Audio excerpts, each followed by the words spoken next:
নমস্কাৰ ভিউৱাৰসকল, এতিয়া আপোনালোকক কুমাৰ ভাস্কৰ বৰ্মা সেতুৰ নিশাৰ দৃশ্যটো দেখাবলৈ চেষ্টা কৰিছোঁ।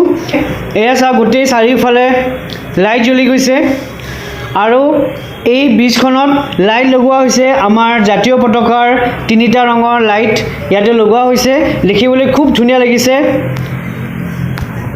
সো ভিউৱাৰসকল, ফাইনেলি ছয়লেনযুক্ত কুমাৰ ভাস্কৰ বৰ্মা দলংখনত খোজকাঢ়ি আছোঁ। সঁচাকৈ এটা বেলেগ ফিলিং এটা আহিছে। লোকসকল ওলাই আহিছে কাৰণ এতিয়া খোজকাঢ়িব পাৰিব। ইয়াতে মৰ্ণিং ৱাক হওক, ইভিনিং ৱাক হওক, আপোনালোকে খোজকাঢ়িব পাৰিব। কোনো ভেহিকেল এতিয়া 15 দিন আপোনালোকে উঠাব নোৱাৰিব এই ব্ৰিজখনত। মাৰ্চৰ 1 তাৰিখৰ পৰাই আপোনালোকে ব্ৰিজত গাড়ী চলাচল কৰিব পাৰিব।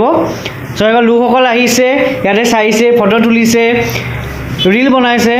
চ' সঁচাকৈ খুব ধুনীয়া এই ব্ৰিজখন হৈছে আৰু একদম অত্যাধুনিক ব্ৰিজ এইখন।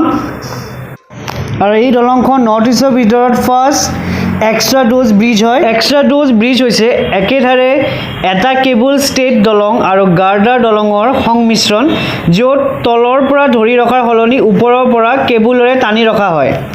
এই এক্সট্ৰা ড'জ ব্ৰিজসমূহ অতি শক্তিশালী হয় আৰু ভূমিকম্পৰ পৰাও সুৰক্ষিত হৈ থাকে। চ' আপোনালোকেও চাব আহক এই অত্যাধুনিক ব্ৰিজখন। আৰু আপোনালোকে এটা অনুৰোধ কৰিছোঁ, আপোনালোকে যাতে চাফ চিকুণতা মেইনটেইন কৰি ৰাখে।